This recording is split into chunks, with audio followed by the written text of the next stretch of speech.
ప్రపంచవ్యాప్తంగా వివిధ దేశాల మధ్య జరుగుతున్న భీకర యుద్ధాలతో ఆయుధ తయారీ సంస్థల పంట పండింది.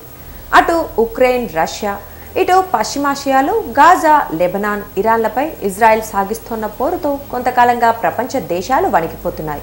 ఈ పరిణామాలతో మూడో ప్రపంచ యుద్ధం రాబోతుందని కొందరు నిపుణులు అభిప్రాయపడుతూ ఉండగా, మరికొందరైతే ఇప్పటికే థర్డ్ వరల్డ్ వార్ స్టార్ట్ అయిపోయిందని చెప్తున్నారు.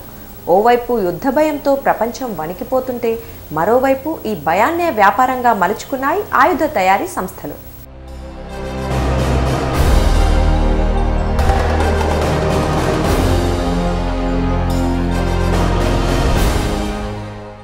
(2023) ప్రపంచంలోని 100 ఆయుధ కంపెనీలన్నీ కలిపి ఏకంగా $632 బిలియన్, అంటే ఇండియన్ కరెన్సీలో సుమారు 53 లక్షల కోట్ల వ్యాపారం చేసినట్లు Stockholm international peace research SIPRI తన నివేదికలో పేర్కొంది. అంతకుముందు ఏడాదితో పోలిస్తే ఇది 4.2% అధికమని వెల్లడించింది. 2022లో సరైన వ్యాపారం లేక డీలా పడిన ఆయుధ కంపెనీలకు 2023 సంవత్సరం బాగా కలిసొచ్చినట్లు సిప్రి పేర్కొంది.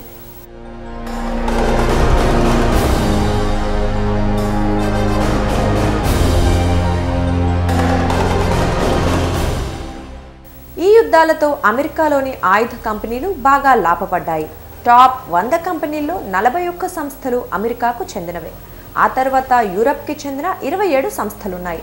ఓవైపు చిన్న చిన్న కంపెనీల వ్యాపారం బాగా పెరగ్గా, ప్రపంచంలోనే అతిపెద్ద ఆయుధ తయారీ సంస్థలైన లాక్హీడ్ మార్టిన్, రేథియాస్ టెక్నాలజీస్ ఆదాయం తగ్గటం గమనార్హం.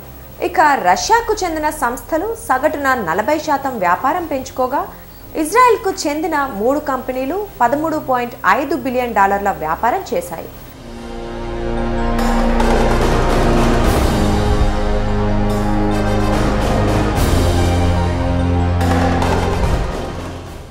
గాజా, ఉక్రెయిన్, ఇతర సంక్షోభాల కారణంగా పుట్టుకొచ్చిన డిమాండ్ను అందుకోవటంలో చిన్న ఉత్పత్తిదారులు ముందున్నారని సిప్రి వెల్లడించింది.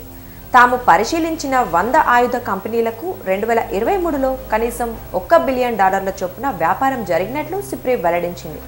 2023 కంటే 2024లో అంతర్జాతీయ పరిణామాలు మరింత దిగజారటంతో ఆయుధ తయారీ కంపెనీల వ్యాపారం మరింత పుంజుకునే ఉంటుందని సిప్రి అభిప్రాయపడింది.